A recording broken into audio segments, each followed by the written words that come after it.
And now it's Deborah Cobelt Live and the Little Italy Podcast. Hi, everyone. Thanks for joining me today on Deborah Cobalt Live and our Little Italy podcast. And joining me right now is a friend to our show, world-renowned chef and also author, Amy Riolo, who has written the books and co-written the Diabetes for Dummies series with Dr. Simon Poole, who joins us from England, outside of London, actually. Dr. Poole is a family medicine and public health physician, and you both collaborated on the diabetes meal planning and nutrition for dummies. Guys, this is a terrific book.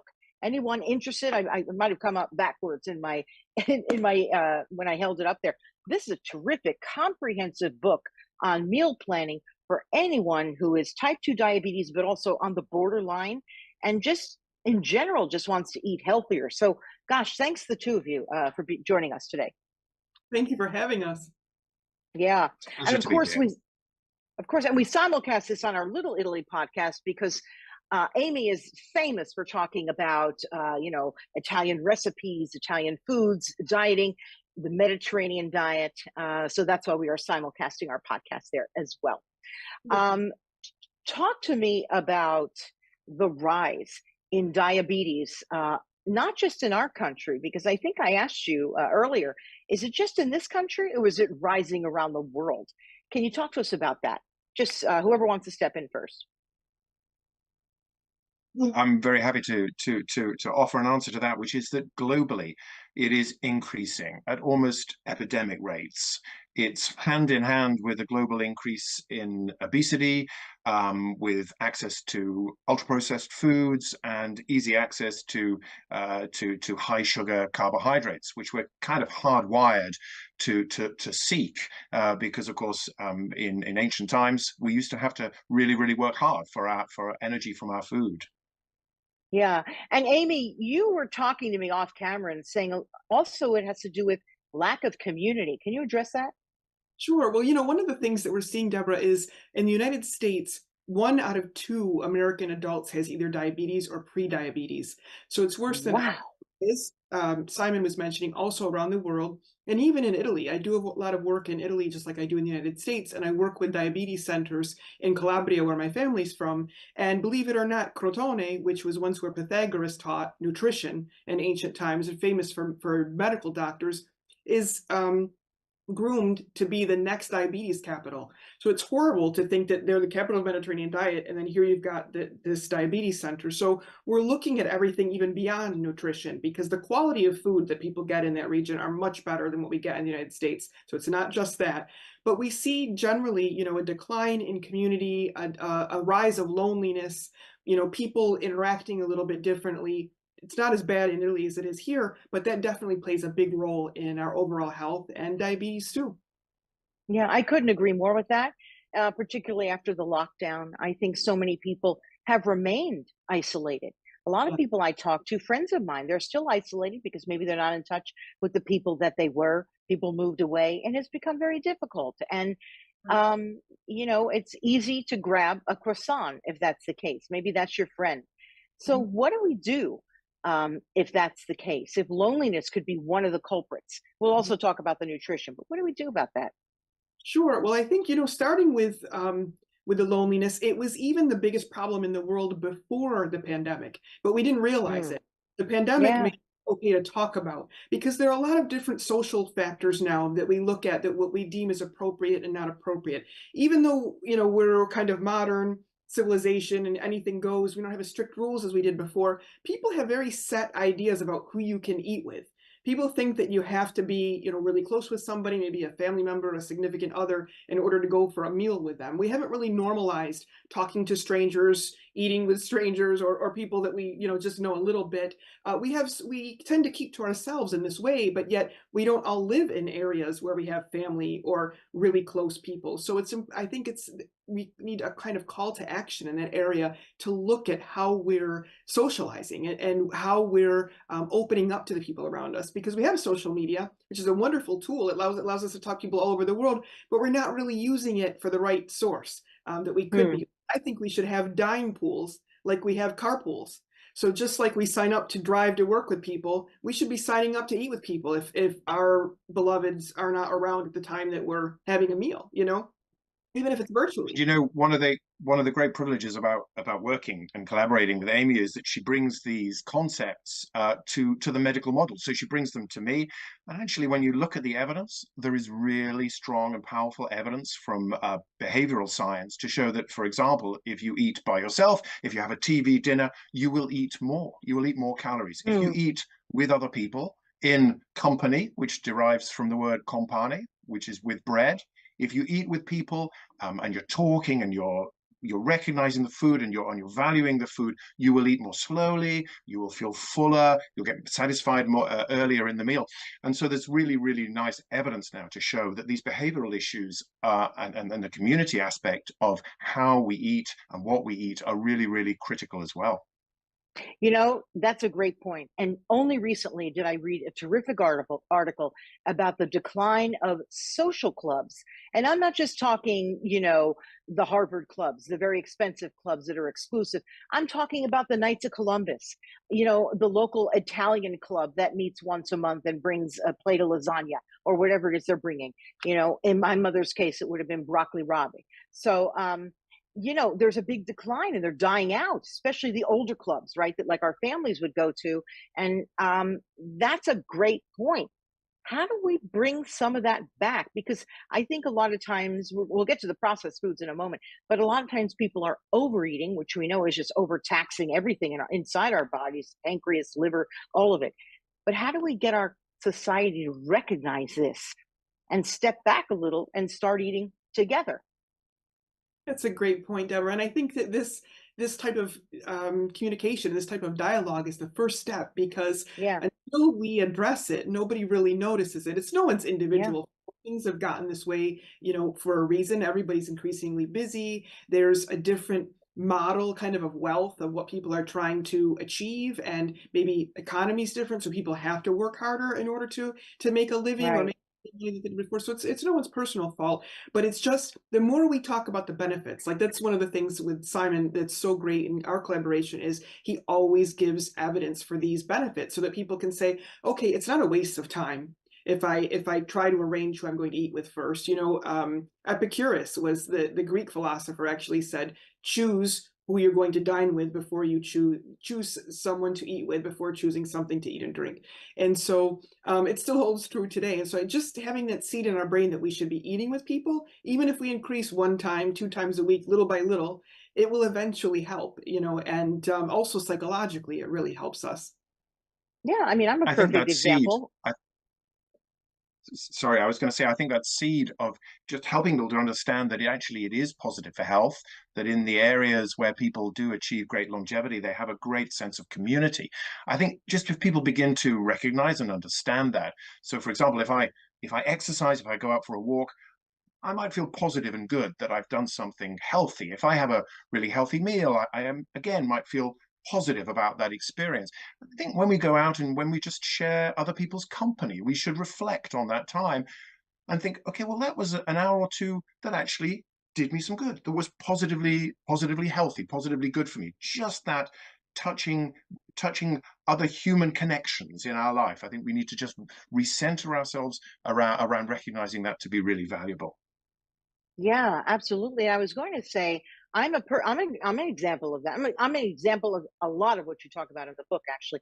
But even myself, my parents were often here, even though we didn't live near them. But they might as well have just lived here. They were always here. We would always eat with them. They're no longer here. 3 children and they're off to school. They're no longer here. So little by little, my community got smaller. And I recognized that, and I thought, you know what? I have some clubs I belong to. I'm going to make an effort to get out and eat there, even if it's for lunch, because it does matter. Because you put your fork down, right? You're not just constantly eating; you're putting it down and you're socializing. That's something. It's a great thing to focus on. I know the two of you often are at different conventions together and you speak together. Is that something you've spoken about quite a bit? Yes, definitely. So we usually lead our Mediterranean diet talks with this idea about socialization, because there is a Mediterranean diet pyramid, that for many years they started with the types of foods that you were supposed to eat. Now the base tier of the Mediterranean diet pyramid is actually socialization, eating and doing whatever with others, and exercise. So that's our first conversation before we actually get into what we're supposed to eat. And there's an added benefit too, because what they found in the blue zones and the people that know every day at a set time they're going to eat with other people is that they have lower levels of the stress hormones because they can anticipate every day having this company. People form confidants. They said that we need 3 strong confidants in our life to be healthful.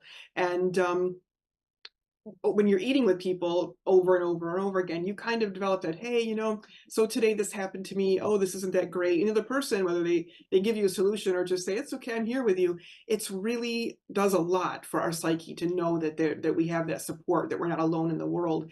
And it combats that loneliness as well. Now, I asked you about, speaking at conventions. I know the two of you met at an olive oil convention. Could you kind of straighten that out for me?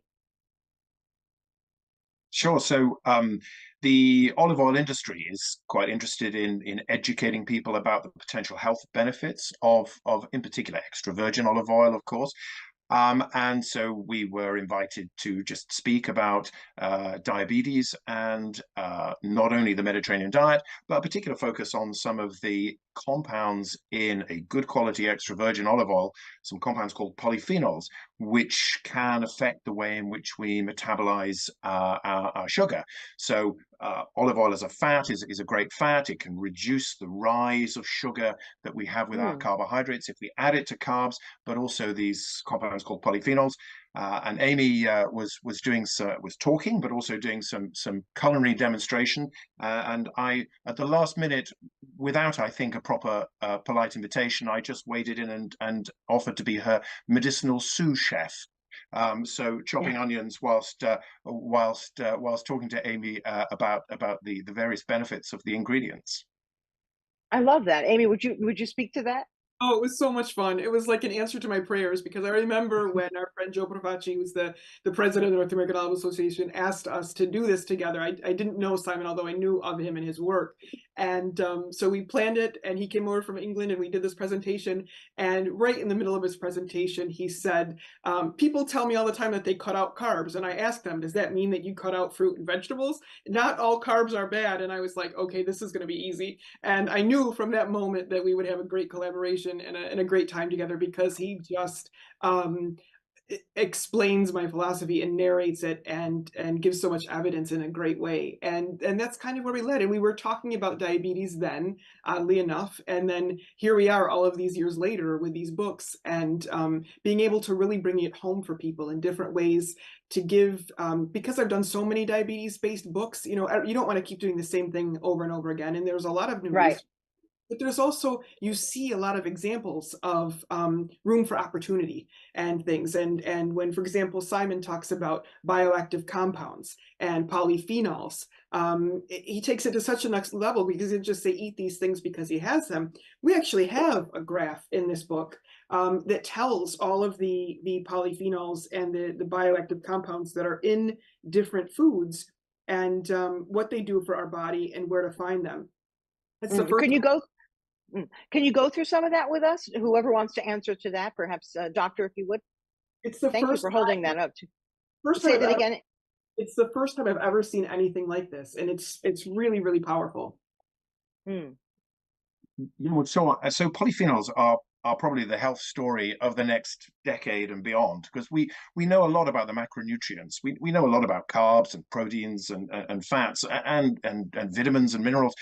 But actually, polyphenols are really, really beginning to become of interest, because they're also called bioactive compounds.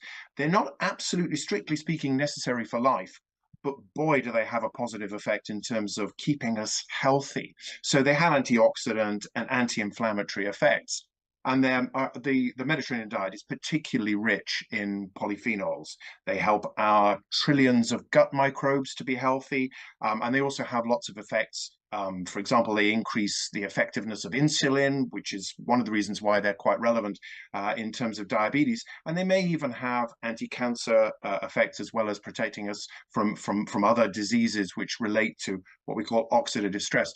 So polyphenols in plants are really a very, very interesting subject. And they're particularly present in things like extra virgin olive oil, but also the colored plants that we find at the center of the Mediterranean diet. For those who don't know, what is a polyphenol, please? So, a polyphenol is produced by plants because plants are very smart. I think we underestimate plants. We cut them down and we tread on them, but actually they're very smart. And I'm very privileged because I look out from my window at a 200-year-old oak tree. And of course, when the going gets tough for this oak tree, it can't just uproot itself and move somewhere else. It's got to survive. It's got to survive through harsh winters and hot summers. And it helps to protect itself by producing polyphenols. So polyphenols protect it from the reactions of oxygen. Polyphenols compounds can protect from infection. They add a bitterness to the taste, so they protect the plant, in particular a fruit, from being consumed excessively. They also signal, they change color so that mammals who eat them and disperse the seed can use them. And if I was to cut a branch on my oak tree, which I won't do, but if I was to cut a branch, it would create polyphenols around that injury to protect itself from oxygen, from infections, and so on. And so, of course, we get these polyphenols in plant products, in fruit, and they can protect us as human beings from the effects of oxygen, which is a particular issue if we have lots of free radicals, which you probably come across and heard, which are reactive oxygen atoms, which can potentially cause harm. So polyphenols from plants, signified by taste, a little bitterness, a pleasant bitterness often, by color, and can be produced, and we can utilize them. And the other smart thing about plants is that they will increase the concentration of these polyphenols if they're stressed. So if you have a quite nicely stressed olive tree, for example, or a tomato that's grown and there's lots of UV light, it will respond by protecting itself by producing more polyphenols, enhancing the taste, but also enhancing the possibility of protecting us from inflammation and from free radicals. What foods have the highest concentration of polyphenols that we can incorporate into our daily diet? So that's a really good question. And of course, it's about concentration. So herbs and spices, particularly pungent flavored foods that we add, they have very, very concentrated levels of polyphenols. And in fact, a lot of these herbs and spices come, for example, cinnamon from the bark of a tree, which protects the tree from infection and from oxygen. They're highly concentrated, so we only need a very, very small amount. In the Mediterranean diet, it's about colored vegetables, which also contain lots of polyphenols in high concentrations. And when you think about a soup, what could be regarded as a superfood, they've probably got that reputation because they've got a generous amount of polyphenols, like blueberries and blackberries and so on. And extra virgin olive oil, of course, is a very concentrated form because we've managed to take the bitterness out of the juice of the olive by pressing it and creating extra virgin olive oil, which is very, very rich in these polyphenols, which are in the olive to protect it from all of the challenges of its hot and arid environment. Amy, talk to us about the personal, this is a personal issue for you, diabetes, right? Your mom has had it. Correct. So my mom had diabetes growing up, and I was the family cook.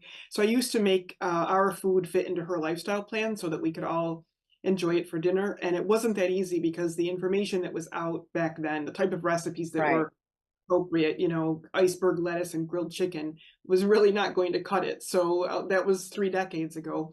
But it really set me up for this career, which I never knew that I would have in voting really help. I started out just talking about, okay, what can we have? Like what's not on that forbidden food list? And then I talked about what can we have that we like so that we continue to eat this way. And then I thought about what are the most nutrient dense foods that are best for people with diabetes, things that have a lot of magnesium in them and potassium, things that have healthful fats, things that have, Simon mentioned before, the 3 macronutrients, which it's a common term, but a lot of Americans don't have a lot of nutritional knowledge, so I'll just mention it.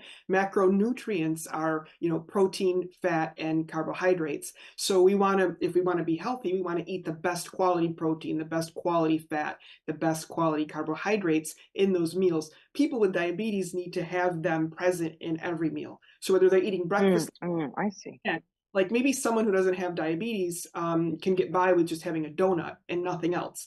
But if you have diabetes, granted, maybe you should be having a donut, but say you do splurge, if you have a handful of almonds with that, at least you've got some healthful fat and some protein. Or, you always want to make sure that you've got all three of these things together. Greek yogurt has all three. It's one of the few that has good quality protein, fat, and carbohydrate in one food. So I tell people with diabetes, always keep that, on hand. And it really kind of formed a lifestyle for me, because the more research you do, the more thinking you do, you look at foods and you're like, wow, broccoli can change your DNA.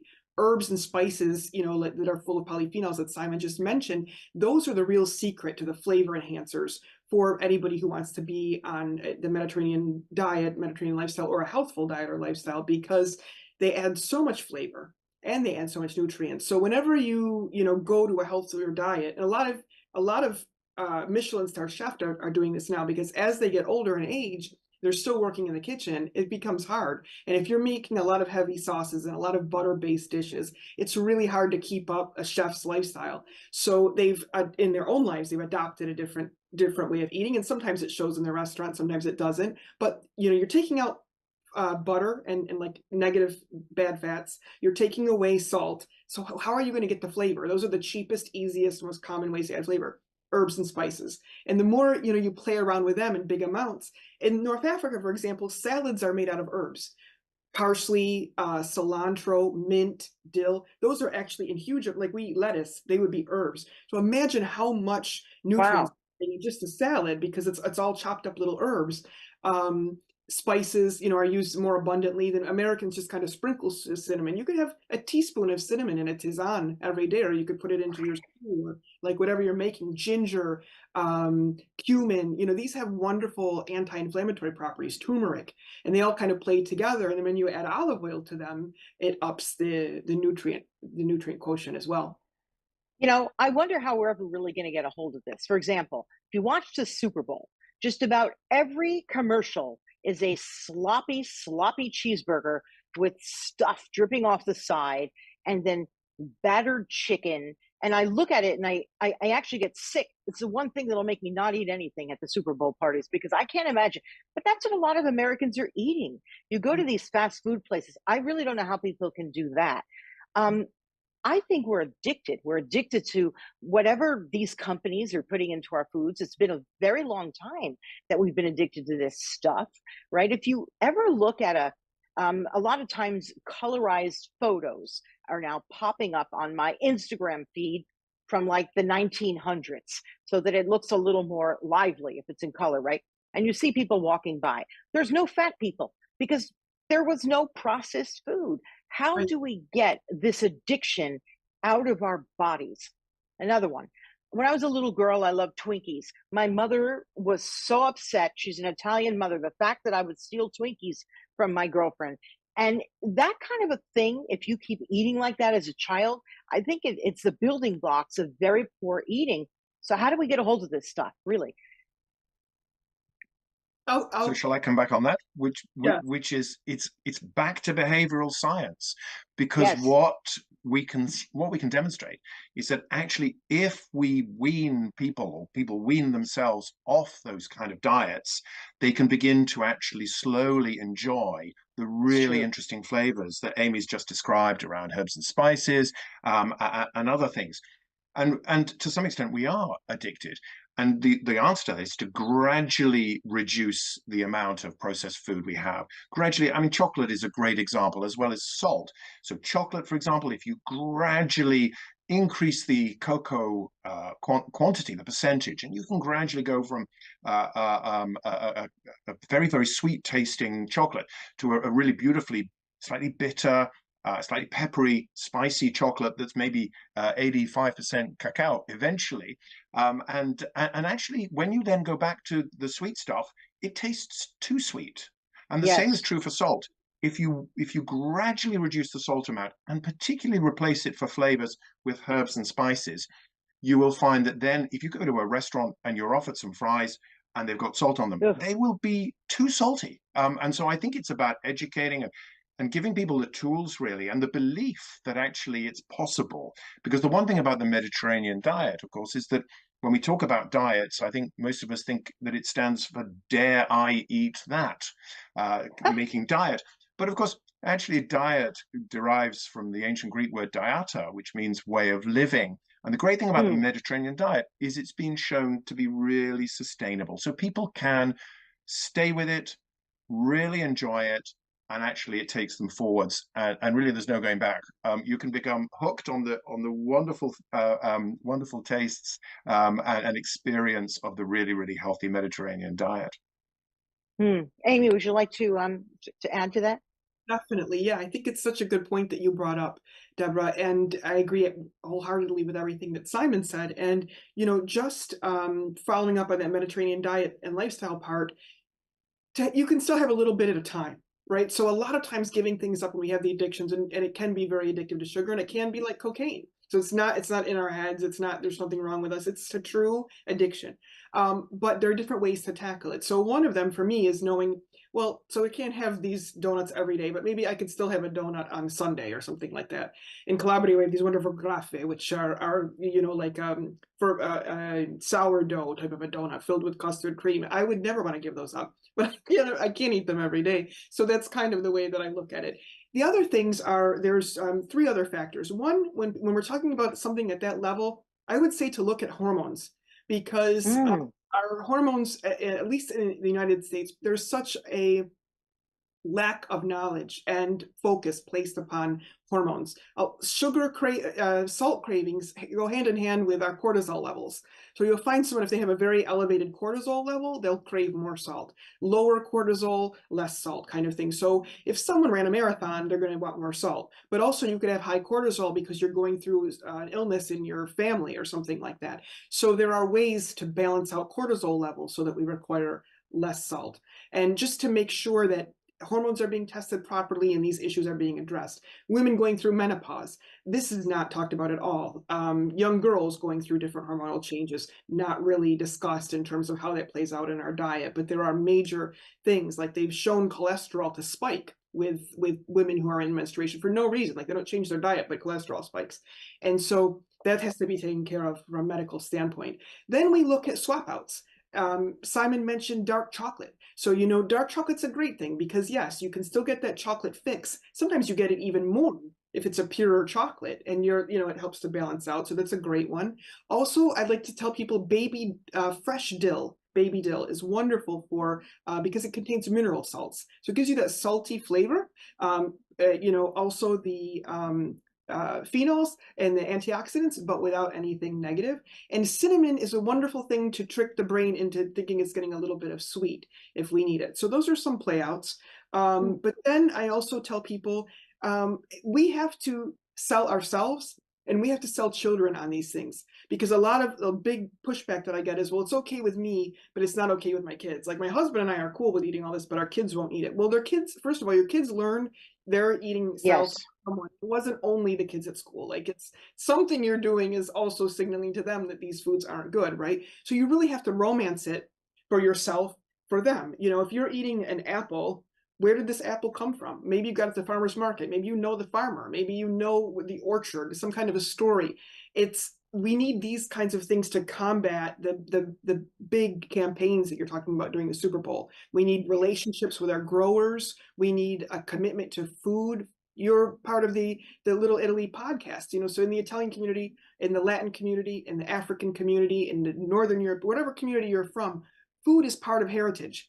And so, for me, there's a real strong part of saying, hey, this is my heritage. I'm not letting anybody on the outside telling me what I can do. I may live at different places in the world, but I can make sure that I'm keeping my own heritage by eating the way my great-grandparents ate. And if we all eat the way our great-grandparents ate, we'll probably be pretty well off. With children, I'll give you a quick example. Sometimes I used to, they would ask me to sponsor a school. So I would be like the chef for that particular school.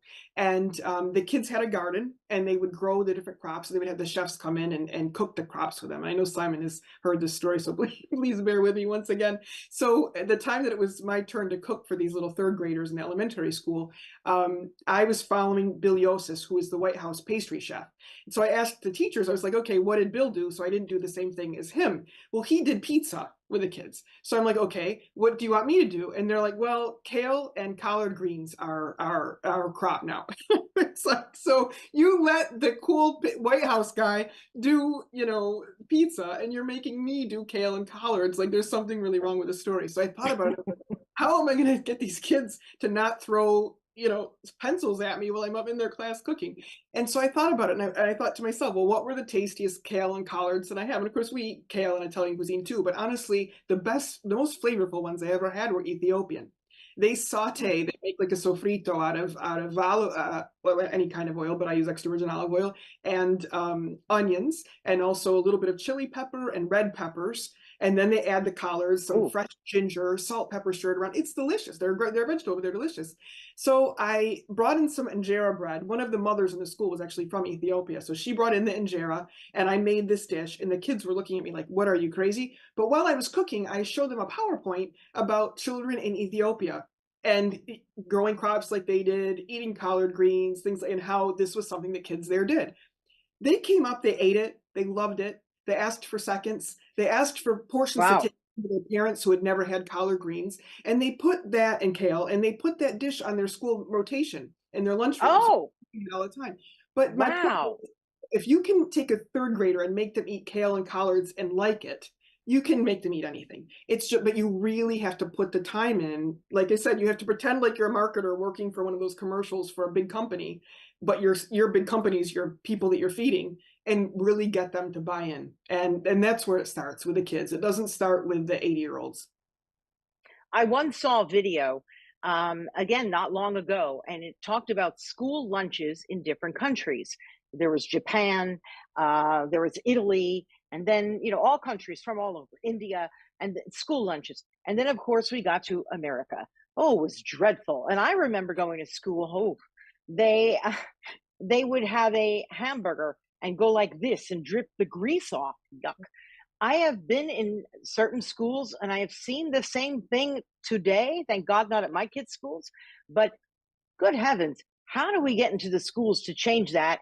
And Doctor, you're outside of London, you're in Cambridge. Is this a situation going on with you there too? Because I know it's going on in the US. Absolutely. But I think Amy's absolutely right to say it's about educating kids. It's about helping them to understand about what are really great foods. And really, it's interesting because what Amy is doing there and demonstrating is that actually she's teaching the children to understand different flavors. And children are probably, it's thought, hardwired by evolution to look out for energy-rich, in other words, very sweet, sugary foods, and to avoid bitter tastes because they might indicate the polyphenols that are produced by the plants potentially as a protection against being eaten, so potentially being poisonous. So this experimentation with different flavors is taught by parents, and that goes back throughout human history. So if you come across something that tastes a little bit bitter, you're reliant on a child as a toddler to be told by your parents that this is something that you can eat and that is potentially really good for you. And that's how we acquire these tastes. And I think what's lacking is the kind of storytelling that Amy is explaining about how we educate our kids to understand and learn and really value these valuable tastes.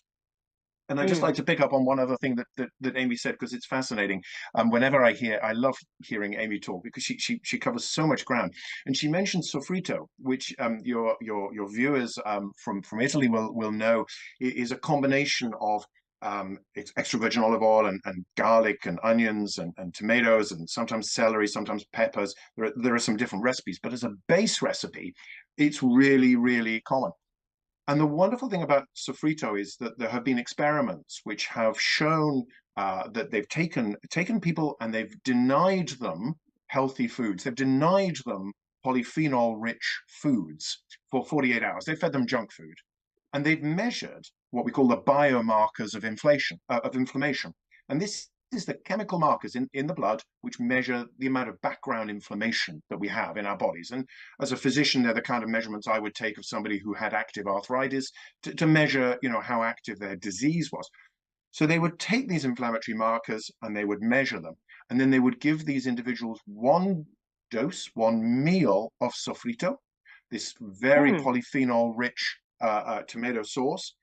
And literally within 3 hours, they would show a significant reduction in the biomarkers of inflammation in their blood, which actually shows that what we eat with each meal can actually influence our background levels of inflammation, because we know the polyphenols have anti-inflammatory and antioxidant effects, but we can also measure it with what I call the sofrito story, which I'll tell at any excuse, whenever I can, because it really demonstrates that what we eat for breakfast, lunch, and dinner actually has a real impact in terms of our background inflammation. And because we know that many, many illnesses and diseases are as a consequence of inflammation, it's really important that we have these polyphenol-rich Mediterranean-style diets. Although I would add that we, Amy and I, talk very much about heritage diets, because there are so many common themes in other heritage diets, African-American diet background, the other aspects of diet from other parts of the world. Really often, Japanese diet, for example, has very, very important elements as well. But we use the Mediterranean diet as a paradigm for a healthy heritage, a traditional diet. You talk about heritage, culturally, are certain people more predisposed to type 2 diabetes? Is that something, or it's more about, no, it's just go ahead. So the answer to that is that there is some genetic influence. So if any of the viewers have got a family history of type 2 diabetes, we're talking about type 2 diabetes as opposed to type 1 diabetes. Type 2 diabetes represents 90% of the diabetes, and that is because of some genetic risk in the background, and then coupled with poor diet, coupled with increasing in weight, coupled with what we call insulin resistance, which means that the body essentially gets so used to these high carbohydrates that actually the insulin production tires, and at that point you either become pre-diabetic or have diabetes, full-blown diabetes. So the answer to that is there's some genetic influence, some background to that, but also very much about the food environment and about weight as well. What about age? Because I know under the age of 30, I could have eaten, and I'm not kidding, an entire pizza pie and do the same thing an hour later. My stomach was concave. I couldn't gain weight to save my life. And then as you get a little older, maybe you have a kid or 2 or 3, in my case, it goes up and then it goes down. How in heaven's name do you control that for a woman in particular, but also for men? Because as we age, get a little pouch, and that's really hard to do. Could either of you address it? In which case, then our sugar levels go up. We get our blood tests. The doctor said, now, next time I see you, I want to see this number down. And I'm like, I'm working on it, but it's harder. Would you address that, age? So I come back on that first, and then I'd love to hear Amy's views. But I mean, essentially, the resistance, the insulin resistance that we have is cumulative. So to some extent, it is over time. It's about long-term exposure to a poor diet with too many refined carbohydrates and the absence of other nutrients that you find so commonly in the Mediterranean diet. So to some extent, there is, through your lifetime, there is an increasing chance of you being diagnosed with type 2 diabetes, particularly if you're putting on weight. But the good news, the flip side of that actually, is that we now know that through lifestyle measures, you can actually reverse potentially a diagnosis of prediabetes or diabetes, so that you can put it effectively into what we call remission by adopting healthy lifestyles. I mean, sometimes people will inevitably need medications or insulin, but we know, and that's one of the reasons why both Amy and I have a passion for it and have written this up in the Diabetes for Dummies series, because actually we know that by adopting this healthier lifestyle, people can reverse those changes. Amy? Yeah, I think that a lot of it really does have to do with lifestyle, because nobody talks about this. They just kind of give it as a given. But You know, if you're a 40 or 50-year-old in America, probably your responsibilities are through the roof and your stress level is through the roof. You may have a 1 to 2 to 3 to 4 hour commute every day that people Oof. generally have when they're younger. And kids that are going through issues and all of these other, you know, things that are going on in the world that just you kind of take on. And so I think that's part of it that nobody talks about.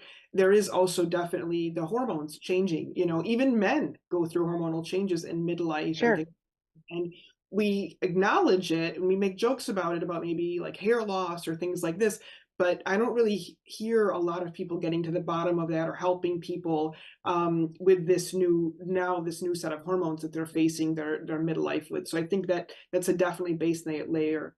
Sleep, you know, napping can be so helpful with weight loss because it helps to regulate the hormones that have to do with our metabolism. Whether it's a 10-minute nap in the afternoon or a good 6, 7, 8 hours at night that a lot of people fall short on. And so then what are the underlying factors that are preventing people from getting sleep? It's not like, you know, you're a bad person, you're not getting 6 hours. It's there's other things that are going on in their life. And so I think an individual plan for each person that looks at ensuring that they really are able to get exercise, ensuring that they really are able to sleep, that maybe they at 30 and 40 and 50 we're introducing increasing amounts of activity that help with stress control or stress transformation, like breath work, meditation, gratitude, things like that, to just kind of, you know, layer it in and Mm. not driving our bodies more and more like vehicles, but like, you know, plants, as we have this commonality. That's these are things that aren't talked about, but that are important. And Can I can I ask either of you, please, or both of you, we just have a little bit of time left to talk about diet drugs, right? Everybody's talking about Wegovy, Manjaro, Ozempic, and particularly in America, people love their pills, they love their injections, right? If they can't figure it out on their own, they'll inject. So I'm not saying it's good or bad, but what are your thoughts on it? So I can come back on that first, perhaps. I mean, it's really interesting, isn't it? Because people do, I understand, want a quick fix to their issues or their problems. I mean, some of these medications have a very real place in the therapy for established diabetes. But for weight loss, the evidence seems to be so far that when people stop them, they put the weight back on. And of course, whenever a new pharmaceutical, a new drug is introduced, we're never quite certain about what the side effect profile is going to look like 10 years later. And, you know, there are a number of anti-obesity drugs that have been withdrawn over the last 30 to 40 years because of potentially quite serious side effects. So we may yet have to learn about some of the side effects. But actually, what I feel really passionate about is the fact that weight itself is in the Western world a risk factor for all sorts of chronic diseases, for heart disease, for stroke, and for many types of cancer. Actually, we should be trying to reverse the risk of those illnesses. And the Hmm. diet that we know reduces the risk of heart disease, stroke, cancers, diabetes, Alzheimer's, dementia across the board is the Mediterranean diet. So in Hmm. fact, although we might seek to lose weight, actually the important thing is to reduce our risk of the illnesses that are associated with that weight.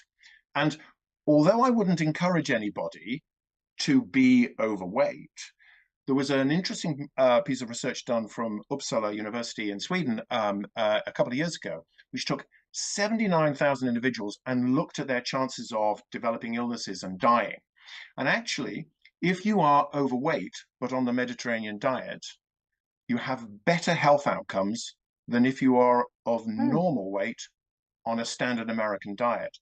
So to some degree, the Mediterranean diet not only helps you with weight loss and to get to a good weight level, but also it mitigates the risks that we associate with with increased weight, which I think is fascinating. I mean, we all want to lose weight, perhaps for reasons of how we look, but actually for me, I'm passionate about reducing the risk of those illnesses that's associated with that excess weight. Hmm. Well put.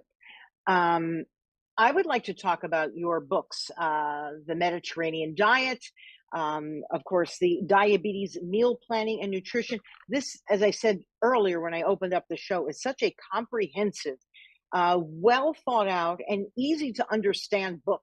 Right? It's not intimidating. Is there something you'd like to tell us or our viewers and listeners about this book that they can learn, and also how they can get in touch with you? Are you appearing anywhere? Is there any way that people can look you up, can go and see and hear you speak? Oh, thank you so much, Deborah. So yes, for us, these two books, whether it's Diabetes for Dummies or Diabetes Meal Planning and Nutrition for Dummies, or the third book that's coming out on April 23rd, which is the Diabetes Cookbook for Dummies, were all labors of love, because Diabetes for Dummies is go-to, just kind of a overall resource. Someone you know, someone you're going to be caring for yourself has diabetes. This is everything you need to know in one book, plus some great recipes. And it's got all of the types of things that Dr. Poole was talking about, and also my recipes in it as well. So it's just one thing that you can go to and look beyond, needles, but also lifestyle and positive mentality, different little things that you can add into your life every day to live better, or, prevent or reverse even diabetes. And then with the diabetes meal planning and nutrition, we wanted to come through and give like a much deeper dive into the nutrition, how it actually works, how you can take these compounds that Simon's talking about and make them work for you at a very profound level. What types of meals you can eat, great recipes for things that nobody would know that are healthy. So you can have a dinner party, have these recipes, people would love it. You can really enjoy good food. Because I like to tell people I'm a chef before I start talking about any of illness. And that's what makes the recipes tasty. I think that's what makes us continue on this lifestyle. For that's this. And then with the cookbook that's coming out on the 23rd, it's got 135 recipes in it, but each of those recipes are complete meals for somebody with diabetes. Meaning, if you just turn to the page, make that recipe, you don't have to worry about matching it with a side dish or a primo or an antipasto or anything. That's one meal. And for people with diabetes, it makes it really easy. And I also, and with those recipes, focused on all of, Dr. Poole's guidelines, all of the polyphenols and the bioactive compounds that he talks about. Those recipes are rich in each of those. So you get tasty recipes. You don't have to feel like you're giving anything up, and you have them. That's what led us to do those. And then coming up, we have a masterclass that we're offering with a health coach named Mariana Cuomo-Meyer. She and we are doing this event on April 13th. People can sign up. It's a virtual masterclass on transforming stress for optimal wellness. So we have that on the 13th. We have one in May on the Mediterranean diet, also with the three of us. And then Simon's going to be coming to the States in the end of May. And so we look forward to promoting our books and doing some more activities in New York and hopefully DC then as well. Yeah, if I'm back east, I really look forward to seeing you both. I've got to get a copy of that cookbook because I'll use it. Yes, you're on when that comes. No, when that comes out, that'd be wonderful. So, anything else you'd like to tell our audience before I let you both go? You've been very inspiring today. Honestly, when I get off from this show, I'm going to think of a lot of what you said in my head. It was very soothing and comforting, and just say, no, let's pick a healthier choice. And that's what I want my viewers to leave with, and my listeners to say, there are healthier choices. And what are you holding up, Amy? Go ahead. I have a treat for you. I posted these on Instagram, and the Little Italy of LA podcast wrote and said, are you going to show these on your live? So these are taralli dolci for Pasqua. These are an Easter cookie made with equal parts olive oil and red wine and a little bit of flour and cinnamon. So as far as a cookie goes, they're pretty healthful. And the recipes on my blog, so if anybody wants to make them for Easter, and I wanted to just offer them up because they had the suggestion.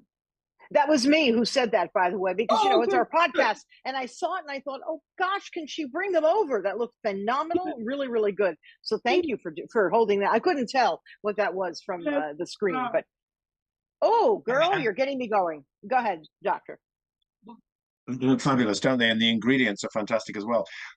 So yes, I was going to say that one thing I would like to just also explain is that when we wrote these books about diabetes in terms of the nutrition and lifestyle, although they also do contain lots of information about medications, about treatment and so on, and about potential complications and so on, but we were really, really keen to make sure that people had in front of them a dietary pattern that, first of all, was going to be great if they had diabetes or pre-diabetes, but was also going to be great even if you don't have diabetes and pre-diabetes.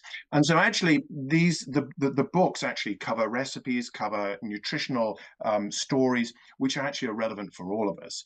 The other thing we wanted to make certain about is that all the dietary advice we were giving also made sense in terms of reducing the risk of the complications of diabetes, which are often the diseases that many of us might be unfortunate to come across with or without diabetes. So heart disease, Right. stroke, cancers, and so on. So we felt it was really important not to kind of have a silo or an area where people with diabetes just went for their food. It's for anybody with diabetes or pre-diabetes, but it's actually a dietary paradigm that is healthy for everybody. And I think the other thing that we wanted to do as well is to actually promote sustainability, not only on an individual level, so that people could sustain that way of eating, which is really important, but also sustainable in terms of the environmental impact. So again, we know these heritage diets that we talk about in the books are actually good for the planet because they're actually sustainable.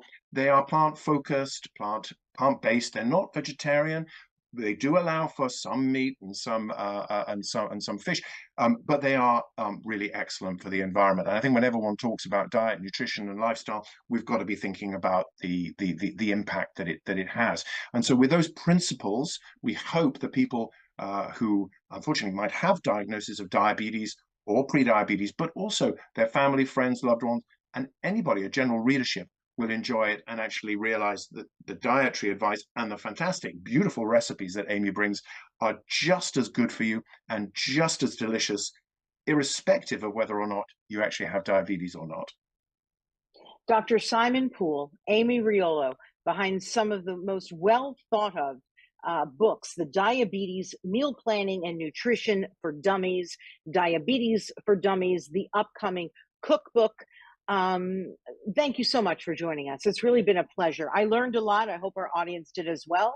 And I guess our audience could reach out to you both on social media and on your websites, and we'll put that in our information as well.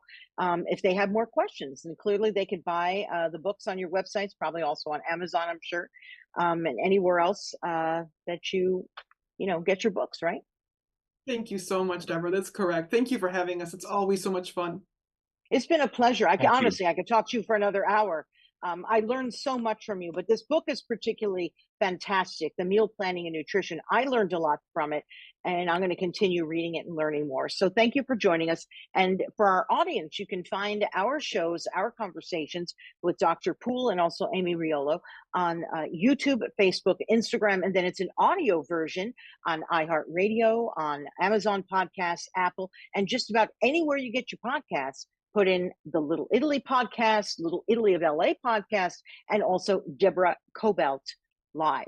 Thank you very much for joining us, and we'll see you all next time. Bye-bye.